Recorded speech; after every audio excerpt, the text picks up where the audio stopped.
Magandang araw po mga kawangis ko kung saan mang sulok kayo ng mundo at sa mga kapwa ko OFW dyan sa Middle East. Ito ang inyong lingkod Anton Olson.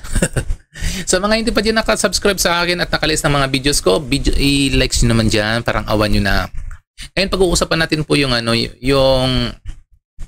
yung pinal na indirect complaint ni Atty. Topacio. Ngayon, nag-reply na po ngayon si Percival. Si Percival galit na galit. Galit na pinalan siya ng indirect contempt.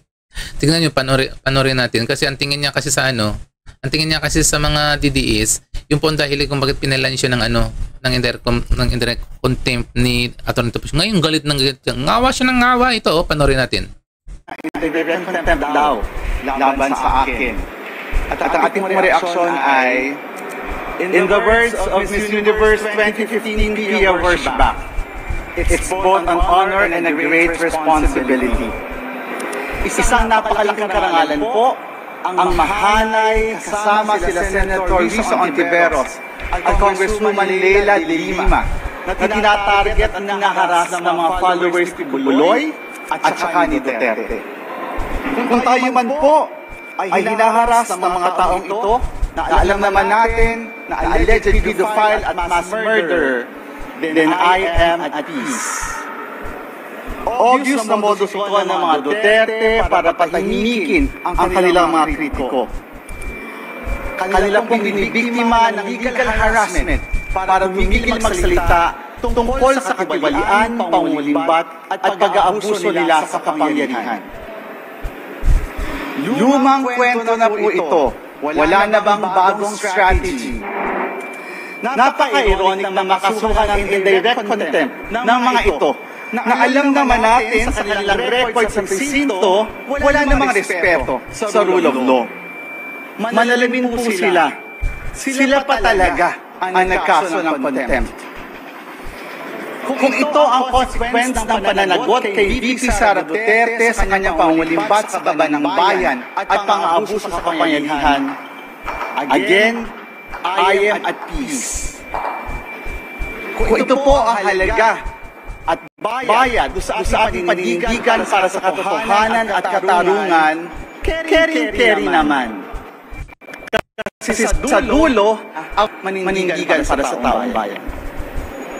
Nagpapasalamat po tayo sa mga kasama natin dito sa Kongreso at yung mga kasama po natin out there who are supportive of our quest for justice. Wow! Narinig niyo ba yung mga kawangis? Wow na wow sa sabaw, ah. Alam mo, natatawa ako. Natatawa ako kay Chel Joke, no? Ano siya security niya, ni Percival? Kasinda niya na Akban Party List. Yung walang galaw-galaw doon sa likod niya. Akala ko na-stroke na eh. Walang galaw-galaw. Ito naman si Percival, ang kapalang mukha, feeling niya inaharas siya ng mga Duterte supporters at mga Duterte camp. Nako, Percival, sindan yan, sarap mo idikit sa alkitran para hindi ka na makaalis. Pati yung bunga mo, lagyan mo ng alkitran. Ito po yung sinasabi ni Ka Eric po na sila po yung mga pro na makikita mo sa mga kalsada, mga MP na makikita mo sa kalsada. Tapos ngayon bida-bida sila, di ba? Sila po yung malaging yung makikita sa mga rally na walang sinabi yung administration. Kahit anong administration, walang sinabi. Lahat sa kanila mali. Tapos ngayon, pinilan sila ng kaso ni Atty. Topacio ng indirect contempt. Ngayon, nanggigigil sa galit. First time ba na-submitan ka napailan ka ng kaso sa Korte Suprema? Kayo ni Larry Garino at ni Richard Idarian. Ang nairay kasi binastos nyo kasi yung Korte Suprema, piling nyo kayo ng pinakamataas na tao na nilalang dito sa lupa. Kasi lahat pang binibigay na deklarasyon ng Korte Suprema ay yung mali. Nagbigay na nga ng Korte Suprema ng depektibo ang article of impeachment ni VP Sara. Hindi nyo pa rin matanggap. Magpapile pa rin kayo ng reconsideration. Hindi, magpile kayo. Kung gusto nyo magpile, maghantay kayo ng 1 year, February 5, 2026 pa. Yun. Pero ngayon, hindi nyo talaga matanggap. Kasi nga, unang-una, kayo kasi Percival ang unang nag-submit, di ba, ng file of impeachment dyan sa Kongreso. Tapos ngayon, pinalang ka ng kaso, galit na galit ka. Pero kapag ang mga DDA supporters ang nagsalita at magbibigay ng mga reaction, lalong-lalo pa yung mga kilalang mga vlogger, nako, automatic ipapatawag sa Kongreso. Tama ba yun? Tapos sasabihin nila hindi yung freedom of expression, pero sa inyo ginagamit nyo ang salitang freedom of expression. Nako.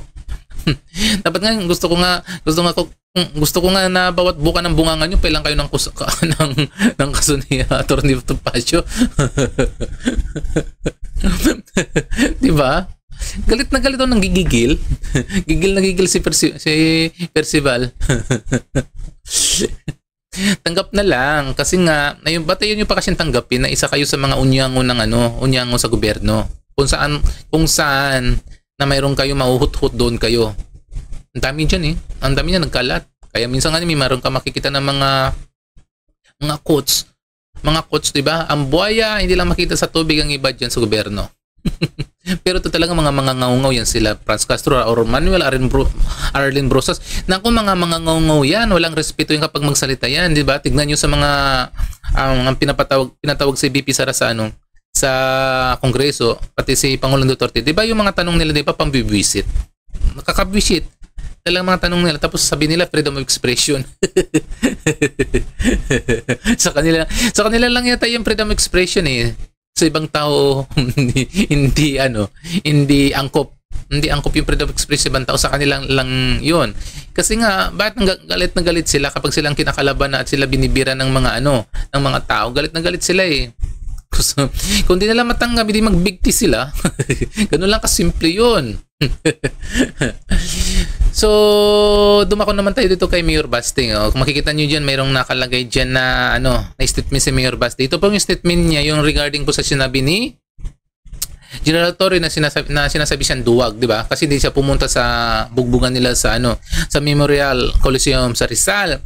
Alam na naman ng kampo ng mga mga Torre na talagang hindi pupunta si Mayor Basti kasi pupunta di ba ng Singapore kasi may importanteng aayusin doon o pag-uusapan. Tapos ngayon papalabasin nilang duwag si Mayor Basti kung sino pa yung mga ibang kampo diyan. So ito po yung statement ni Mayor Basti. Ang sabi niya is kahit sabihin nilang duwag tayo, ang mahalaga ay matalino at madiskarte naman tayo. Delikado na kasi baka tamputin na naman tayo kahit walang maayos na warrant. Gaya ng ginawa nila sa tatay ko. O, di ba? Narinig niyo 'yun? Kasi di ba ganun din ginawa kay Kibuloy? Dampot din ang dampot. kung ano pang mga ginagawa doon sa KOGC. Tapos ngayon, kay kay Pangulong Duterte, dinala naman doon kay dinala na naman sa Dahig. Kung di nakaalis si Harry Roque, dinampot din yan. Di ba? Kinulong din yan. Buti nga buti nga nakaalis ka agad si Harry Roque.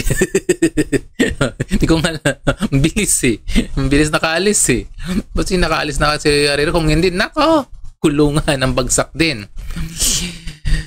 So ngayon mga kawangis ko, yan muna ang update natin sa mga reaction ni Percival kasi nga nanggigigil na talaga siya kay Atty. Topacio. Buti naman, pasalamatan natin, kalap-kalapan natin si Atty. Topacio at kahit paano may mga tao nanggigigil na sa kanya, si Larry Gadon at si Richard Hidarian at si Percival, yung Akbayan Party List.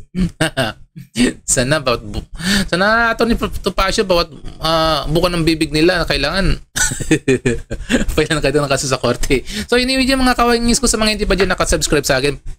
Subscribe niyo naman ako at i-like niyo mga video nyo. Bye-bye muna sa ngayon. Bye-bye and thank you.